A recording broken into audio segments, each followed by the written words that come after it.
Okay, welcome students. बेटा आज हम स्टार्ट करेंगे मोल कंसेप्ट। देखिए, पहले हम मोल कंसेप्ट को स्टडी कर लेते हैं, फिर उसके एप्लीकेशन करेंगे। मोल कंसेप्ट के एप्लीकेशन बहुत इंपॉर्टेंट है। बेसिकली इस चैप्टर से मोल कंसेप्ट क्वेश्चन आए ना आए, मगर अगर आपको मोल कंसेप्ट नहीं आता तो आप केमिस्ट्री पढ़ने की सोच भी नहीं सकते। ये बेसिक फंडामेंटल है, तो ये तो आना ही चाहिए।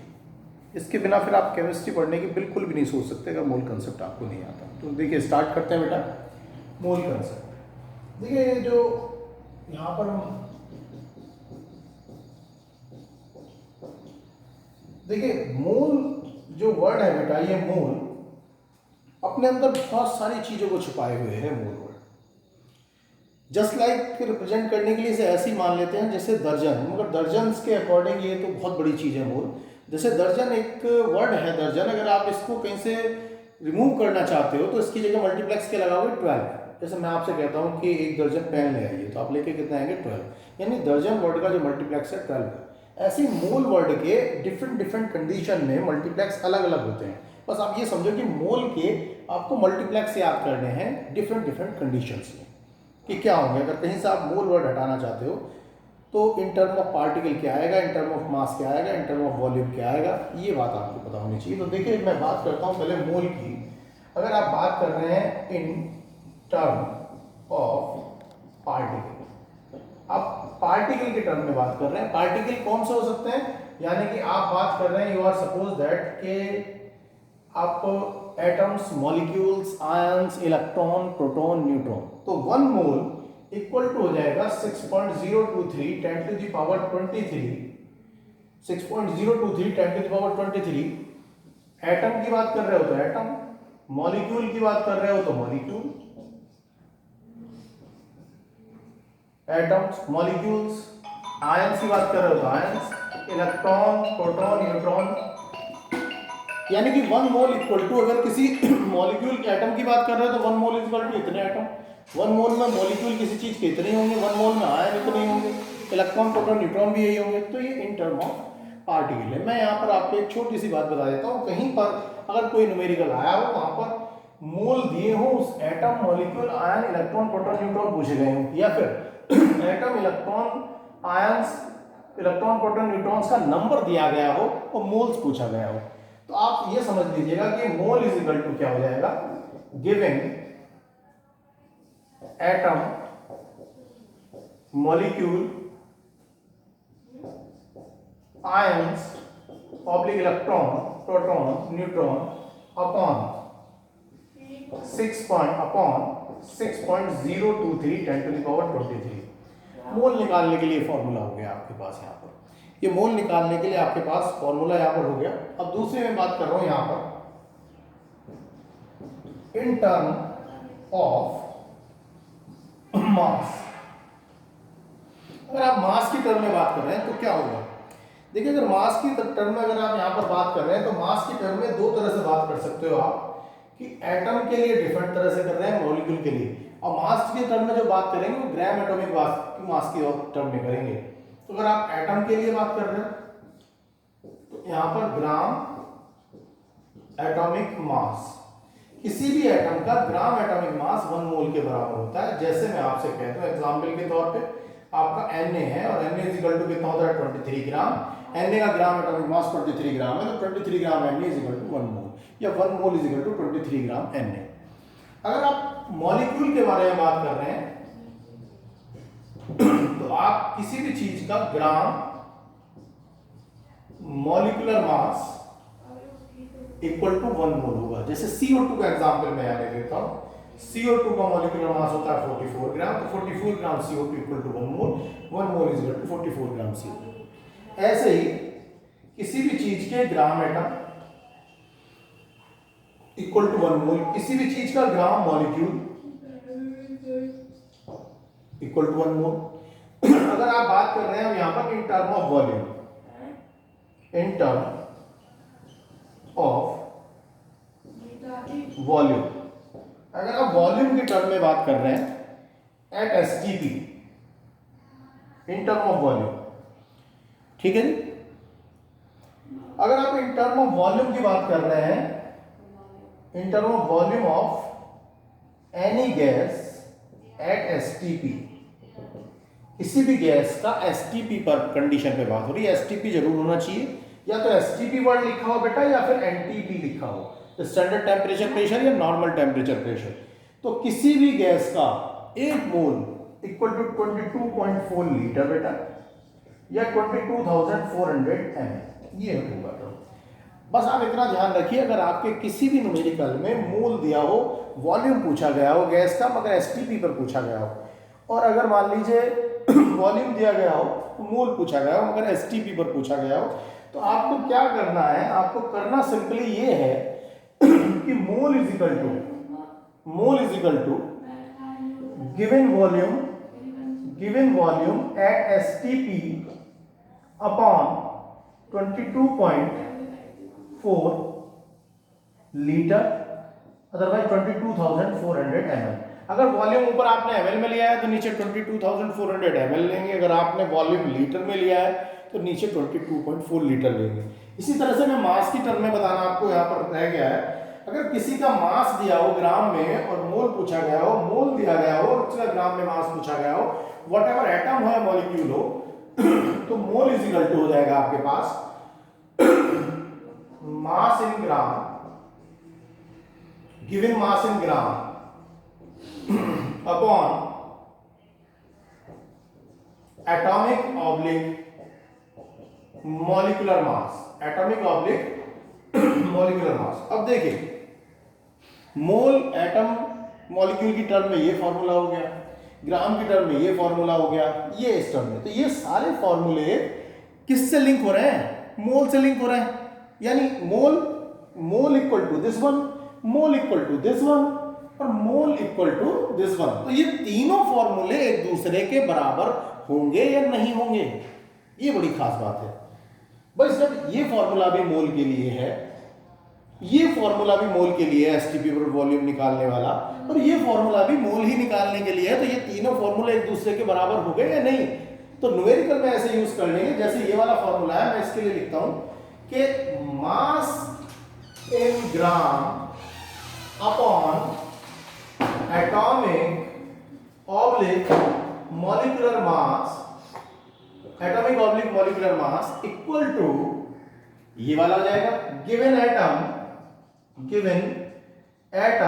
Oblique molecule oblique ion oblique electron proton neutron upon 6.023 10 to the power 23 equal to given volume at STP upon 22.4 liter oblique 22,400 ml।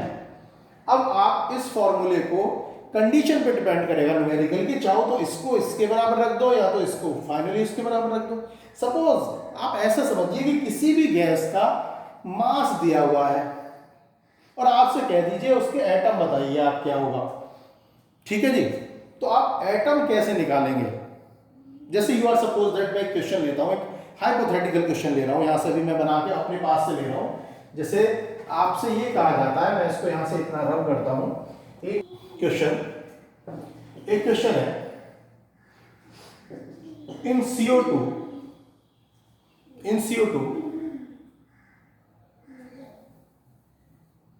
in 88 gram CO2 find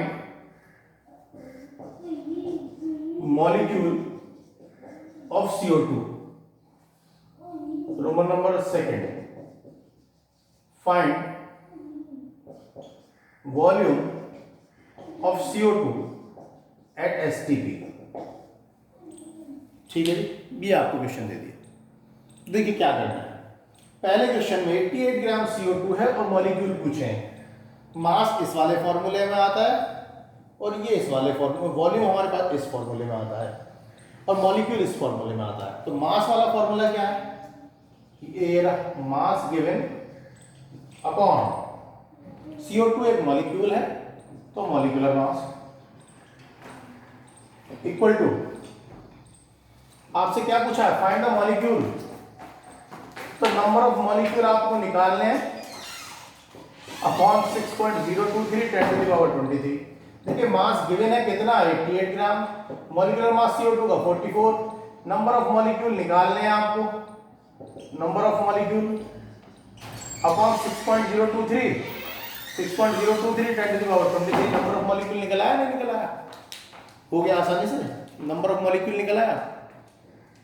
अब इसी क्वेश्चन में मैं और बढ़ाता हूं इसी क्वेश्चन को आगे, नंबर ऑफ मॉलिक्यूल्स की जगह उसने ये पूछ लिया होता है यहां पर कि इस CO2 के 88 ग्राम में कितने इलेक्ट्रॉन होंगे, कितने प्रोटॉन होंगे और कितने न्यूट्रॉन होंगे।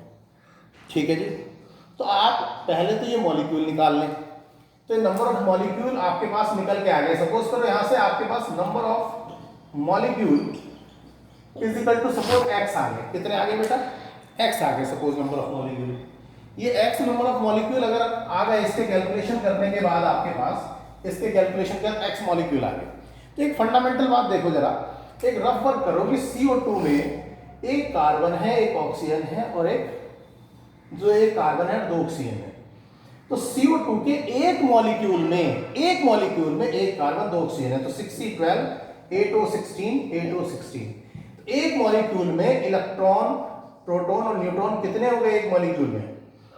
एक मॉलिक्यूल में देखिए इलेक्ट्रॉन कितने हो गए, 6 इलेक्ट्रॉन तो हो गए हमारे पास कार्बन में, 8 इस ऑक्सीजन में, 8 इस ऑक्सीजन में, 8 और 8 16, 16 और 6 22, प्रोटॉन भी 22, न्यूट्रॉन भी कितने हो गए हमारे पास, न्यूट्रॉन भी हमारे पास हो गए ये हो गए। ठीक है जी, तो एक मॉलिक्यूल में इतने प्रोटॉन, इतने न्यूट्रॉन, इतने इलेक्ट्रॉन, तो 88 ग्राम CO2 में मॉलिक्यूल कितने आए x मॉलिक्यूल है, तो इलेक्ट्रॉन, प्रोटॉन और न्यूट्रॉन कितने हो गए, x मॉलिक्यूल में कितने होंगे, एक मॉलिक्यूल में 22 है, तो x is to 22। समझ में आया आपको, आया समझ में, ये फॉर्मूला लगाया, हो गया आसानी से। अब आपसे पूछा गया find volume of the CO2 at STP पर CO2 का वॉल्यूम कितना है, ग्राम दिया है, वॉल्यूम पूछ रहा, तो ग्राम वाले फॉर्मूले के इक्वल में वॉल्यूम वाला फॉर्मूला रख दीजिए आप। वॉल्यूम वाला फॉर्मूला STP पर दिया है, गिवन वॉल्यूम अपॉन ml में दिया है, find the volume of CO2 at STP in ml। अगर ये ml में इसने कह दिया हमारे पास, तो आप क्या करेंगे, गिवन वॉल्यूम हमारे पास आप 22,400 ml लेंगे यहाँ पर, मास गिवन है 88, मॉलिक्यूलर मास होता है CO2 का 44, गिवन वॉल्यूम निकालना है, वॉल्यूम STP का कितना होगा और 22,400, यानी कि ये वॉल्यूम ऑफ CO2 है, ये volume of CO2 at STP। तो ये हमारे पास वॉल्यूम निकल के आ जाएगा यहाँ से, बड़े आसानी से निकल आया फॉर्मूले से। ठीक है, देखिए बेटा ये क्वेश्चन मैंने मोल कंसेप्ट पे बेस्ड एक क्वेश्चन लिखा है। ये क्वेश्चन एम्स में 2015 में आया था बेटा, 2015 में एम्स में ये क्वेश्चन आया था। क्वेश्चन ये है कि 600 ml ओजोनाइड मिक्सचर होता है बेटा, mixture of oxygen and ozone, gas at STP have the mass 1 gram. STP पर ये मिक्सचर, गैस का मिक्सचर लिया है, इसका मास 1 ग्राम। Then at similar condition volume of oxygen and ozone will be. बेटा मास तो दे रहा है और वॉल्यूम पूछ रहा है, तो मोल का एक ऐसा रिलेशन हमें पता हो कि मास और वॉल्यूम के बीच में, और STP वर्ड उसने यूज कर लिया। As you know very well कि mole is equal to mass in gram upon molecule की बात हो रही है तो मॉलिक्यूलर मास, और एटम की बात होती है तो एटॉमिक मास। इसी के बाद हमारे पास एक फॉर्मूला और भी है कि mole is equal to volume at STP। अगर लीटर में दिया है तो 22,500, लीटर में दिया है तो 22.4, अगर ml में दिया है तो 22,400 ml, ये भी यहाँ पर ml में हो जाएगा, मगर यहाँ पे ml में हो जाएगा। अब ये भी मोल का फॉर्मूला, ये भी, तो ये दोनों आपस में इक्वल हो गए, दोनों आपस में इक्वल हो गए। ठीक है बेटा, अब हम बात करते हैं कि मास इन ग्राम, चलो मैंने W ले लिया, W इन ग्राम, मॉलिक्यूलर मास मैंने M ले लिया, मॉलिक्यूलर मास, मॉलिक्यूलर मास लिख देते हैं, ग्राम में लेते हैं, तो GMM लिख दिया मैंने, ग्राम molecular mass. Volume at STP, ये जो वॉल्यूम एट एसटीपी वी ले लिया मैंने ml में 22,400 यहाँ पर मैंने ले लिया, ठीक है जी। अब देखो जरा एक बात है कि इसने दिया है 600 ml ओजोनाइड, यानी दोनों का मिक्सचर 600 ml है। Gas at STP have the mass कितना है 1 ग्राम है, यानी WO2 प्लस WO3 और WO3 इक्वल टू 1 ग्राम है, ठीक है। अब हम W की जगह एक ऐसा फॉर्मूला रखेंगे मास की जगह जिसमें वॉल्यूम आता हो, क्योंकि हमें वॉल्यूम बताना है। तो हमने एक ऐसा फॉर्मूला बना लिया, ये रहा W, यानी कि mass in gram equal to हमारे पास आ गया volume in ml, gram molecular mass is to 22,000,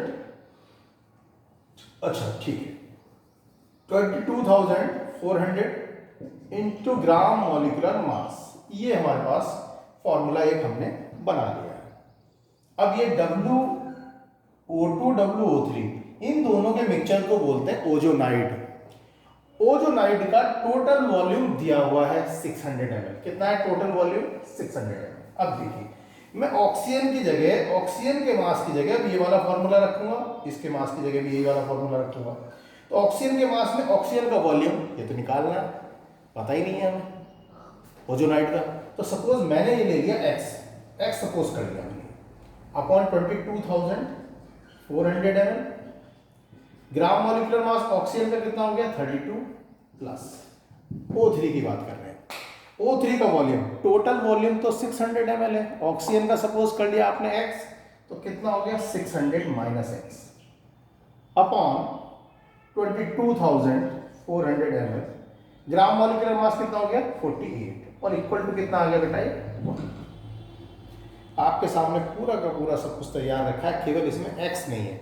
अब आप इसे सॉल्व तो कर लेंगे अपने आप, इसका कैलकुलेशन कर लीजिएगा, सॉल्व कर लीजिएगा, x की वैल्यू 400 ml आ जाएगी, x is equal to 400 ml,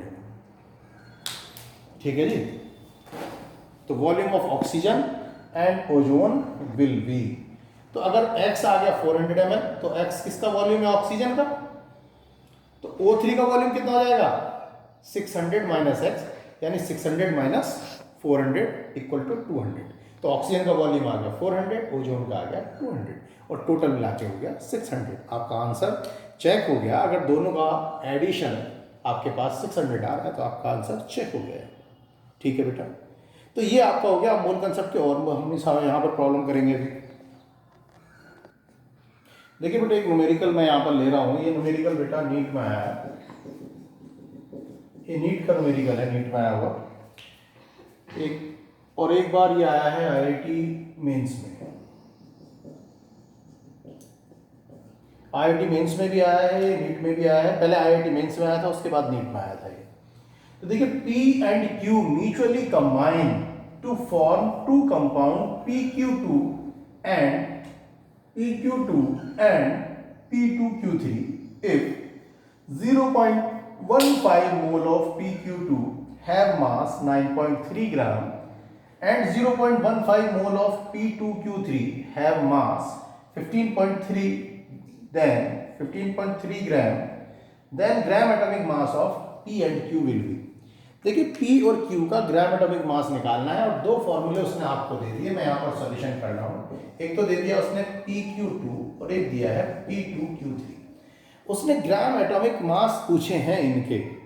तो देखो सबसे पहले आपको एक आइडियोलॉजी तैयार करनी चाहिए कि यार फंडामेंटल क्या यूज़ करें। तो मेरी सोच मतलब एक सोच डेवलप होनी चाहिए कि इस क्वेश्चन को करने के लिए आपको क्या क्या चीज़ चाहिए। तो देखो मैं ये सोच रहा हूँ अगर मुझे इस फॉर्मूलों का मॉलिक्यूलर मास मिल जाए, ठीक है, तो मैं P और Q के एटॉमिक मास को सपोज कर लूंगा। अगर इसके एटॉमिक मास को P को मैंने A सपोज कर लिया, इसको B, तो 2A + 3B is equal to जो भी इनका मॉलिक्यूलर मास है, इसका A + 2B जो भी इसका मॉलिक्यूलर मास है, दोनों इक्वेशन को ऊपर नीचे रख के कट कर लूंगा, यानी कि सब्सट्रैक्ट कर लूंगा, ठीक है ना। तो यानी कि मुझे क्या चाहिए मॉलिक्यूलर मास, तो गिवन डेटा से मुझे ये सोचना है मॉलिक्यूलर मास कैसे मिलेगा। और मैं ये चीज़ जानता हूँ कि 1 मोल किसी भी चीज़ का इक्वल टू उसका एटॉमिक मास या मॉलिक्यूलर मास होता है। इसने इस क्वेश्चन में साफ साफ कहा है कि 0.15 मोल PQ2 हैव द मास इतना है, 0.15 का इतना है, तो 1 मोल का मास मैं निकाल लूँगा, वही मोलिकुलर मास हो जाएगा और मेरा पर्पस सॉल्व हो जाएगा। तो आइए देखते हैं जरा।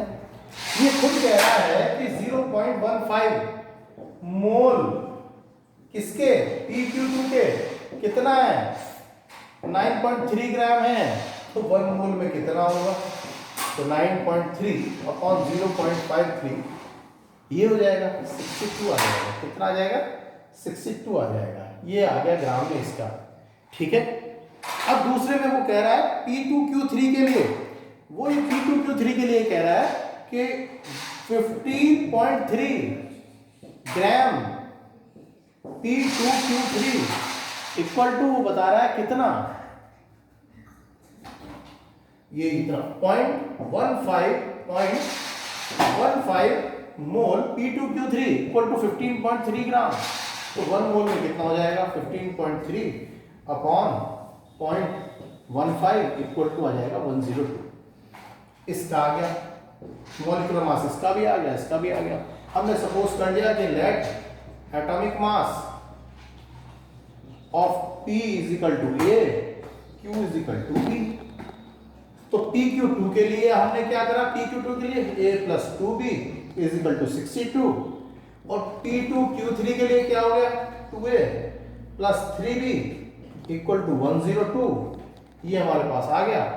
अब हमने क्या करना पड़ेगा, कैंसिल करना है, तो इक्वेशन नंबर 1 को आप 2 से मल्टीप्लाई कर दो, इसको 2 से, जब इसे 2 से मल्टीप्लाई कर दोगे तो 2A plus 4B equal to, ये आ गया आपके पास इक्वेशन, और दूसरी वाली आ गई 2A plus 3B equal to 102। आपका ये कैंसिल हो गया, तो B इज इक्वल टू कितना आ गया आपके पास, B इज इक्वल टू 22 आ गया आपके पास। B इज इक्वल टू कितना आ गया, 22। अब आप B की वैल्यू इक्वेशन नंबर 1 में रख दो या 2 में रख दो, तो B की वैल्यू को B put in equation number 1 में रख दो या 2 में, यहां से आपका क्या निकल आएगा, A। तो देखो ये B की वैल्यू आ गई 1 में रख दो, A इज इक्वल टू आ जाएगा 18। तो B एटॉमिक मास 22 आ गया, A 18 आ गया। इस तरह से क्वेश्चन आपका सॉल्व हो गया। अब हम दूसरा क्वेश्चन लेते हैं। चलिए बेटा, ठीक है। देखिए स्टूडेंट्स, बेटा ये मैंने क्वेश्चंस लिए हैं दो, ये दोनों क्वेश्चन मेरे अपने बनाए हुए हैं। है क्या, हमने पूछा maximum number of molecule present in, maximum number of molecule present in, ये ऑप्शन दिया है। हर एक ऑप्शन एक क्वेश्चन के बराबर है। हर एक ऑप्शन एक क्वेश्चन की तरह आप उसको ट्रीट करें, वो आपको कुछ ना कुछ सिखा के जाएगा हर ऑप्शन। देखिए मैक्सिमम नंबर ऑफ मॉलिक्यूल बताने हैं हमें, 36 ग्राम H2 है। बेटा हमें मॉलिक्यूल निकालने हो, इलेक्ट्रॉन निकालने हो, प्रोटॉन निकालने हो, कुछ भी निकालना हो, पहले आप मोल के बारे में सोचिए, मोल के बाद आप सोचें कि वहाँ तक कैसे जाया जाए। 36 ग्राम H2 है, इसका मोल में कन्वर्ट करिए बेटा। इसे मोल में कैसे कन्वर्ट करेंगे, मास दिया है 36 और H2 का मॉलिक्यूलर मास कितना है 18, 2 मोल है। मोल को मॉलिक्यूल में कन्वर्ट करिए, मॉलिक्यूल में कन्वर्ट करोगे तो 2:6.023 10 to the power 23 यानी कि 6 and not एवोगाड्रो नंबर। चलिए 90 ग्राम ग्लूकोज, तो 90 ग्राम ग्लूकोज का मोल निकालिए। 90 अपॉन मॉलिक्यूलर मास 180 कितना आ गया, 0.5 मोल आ गया। 0.5 मोल को बन गया 0.5 and not Avogadro number. 40 gram molecule, देखो जरा ध्यान से देखिए, ग्राम मॉलिक्यूल को मैंने राउंड कर दिया। ग्राम एटम या ग्राम मॉलिक्यूल इक्वल टू मोल के होता है, इक्वल टू मोल, यानी कि 40 मोल है। और 40 मोल को अगर मॉलिक्यूल में आपको कन्वर्ट करना है, इसका मतलब ये दिया हुआ है इसमें 40 मोल, तो 40:0 हो गया। अब दे रखा 4 मोल, इसने यहां पर दे रखा 4 मोल NH3। देखिए 4 मोल, मोल में देखो दी है 4 मोल, तो 4 मोल NH3 में मॉलिक्यूल कितने होंगे, तो 4:0। अब देखिए उसने पूछा है मैक्सिमम नंबर ऑफ मॉलिक्यूल। देखिए मैक्सिमम नंबर ऑफ मॉलिक्यूल किस में प्रेजेंट होंगे, तो आप देख लीजिए 2:2 Avogadro number, 0.5 Avogadro number, 40 Avogadro number, 4 Avogadro number. तो ये आ गया सी पॉइंट, इसका करेक्ट हो गया आपके पास। इसी तरह से यहाँ पर आइएगा, देखिए जरा यहाँ पर देखते हैं क्या यहाँ पर गिवन है, maximum number of atom presented. Maximum number of atom आपको निकालने हैं। देखिए 2 ग्राम एटम, बेटा ग्राम एटम इक्वल टू होता है मोल, तो यानी कि इसने आपको 2 मोल दिया हुआ है। यहाँ पर आपने उसने दिया हुआ है आपको 2 मोल, तो यहाँ पर 2 मोल आपको यहाँ पर ऑक्सीजन के मिल गए हैं, ऑक्सीजन के एटम निकालने हैं अब आपको, यानी कि 2:, एवोगैड्रो नंबर n नॉट हो गया, 6:10⁻23, 2 ग्राम ऑक्सीजन। तो ग्राम में दे रखी है, पहले मोल निकालिए, मास इन ग्राम, एटॉमिक मास हो गया 16, कितना आ गया 1/8, तो 1/8 तो आपके पास आ गए इसके मोल। अब आपको एटम निकालना है, तो n नॉट से मल्टीप्लाई कर दीजिए। 34 ग्राम NH3 इस बार मॉलिक्यूल दे दिया उसने आपको, 34 ग्राम NH3। तो पहले इसके मॉलिक्यूल निकालिए, मोल निकालिए पहले, n = 34/17, 2 मोल आ गए। अब मोल में मॉलिक्यूल निकालिए आप, 2:n नॉट मॉलिक्यूल आ गए। अब यहाँ पर देखिए NH3 के एक मॉलिक्यूल में एटम कितने हैं, 3 हाइड्रोजन के और 1 नाइट्रोजन का 4, तो इतने मॉलिक्यूल में कितने होंगे, ये आपके पास मॉलिक्यूल है, यहाँ पर मॉलिक्यूल में होंगे 4:2:n नॉट, यानी कि ये आ गया आपके पास 8:n नॉट, कितने हो गए यहाँ पर आपके पास 8:n नॉट। इसी तरह से 3:10⁻23 मॉलिक्यूल ऑफ CO2 में देखिए, मॉलिक्यूल दे रखे हैं, इस बार मोल नहीं दिए, मॉलिक्यूल दे रखे हैं, इतने मॉलिक्यूल हैं। एक मॉलिक्यूल में SO2 के कितने एटम हैं, 2 ऑक्सीजन के, 1 सल्फर का, 3, तो इतने मॉलिक्यूल में एटम कितने होंगे, ये एटम पे हम पहुंच गए, यानी 3:3:10⁻23, 9:10⁻23, 9:10⁻23 ये एटम हो गए यहाँ पर। आगे कह रहा 3:10⁻23 एटम ऑफ कार्बन, ये तो डायरेक्ट एटम ही दे रखा है, तो उसको निकालने की जरूरत क्या है, आपको बताने थे मैक्सिमम एटम। इसमें एटम है 2n नॉट, इसमें 1/8n नॉट, इसमें 8:n नॉट, इसमें है हमारे पास ई में 9:SO3, 10⁻23, ये हमारे पास 8:n नॉट, 6.023 10⁻23, 9, ये हमारे पास 9 आ गया यहाँ पर, और यहाँ पर हमारे पास आ रहा 3। तो देखिए 9 हमारे पास 3:10⁻23 मॉलिक्यूल, तो सबसे ज़्यादा तो हमारे पास 8:n नॉट, यानी 8:6:10⁻23, यानी 34 ग्राम NH3 में सबसे ज़्यादा हमारे पास एटम यहाँ पर आया। तो ये हमारे पास कैलकुलेशन ये वाला हो गया, ठीक है बेटा, चलिए आगे करेंगे जरा अभी।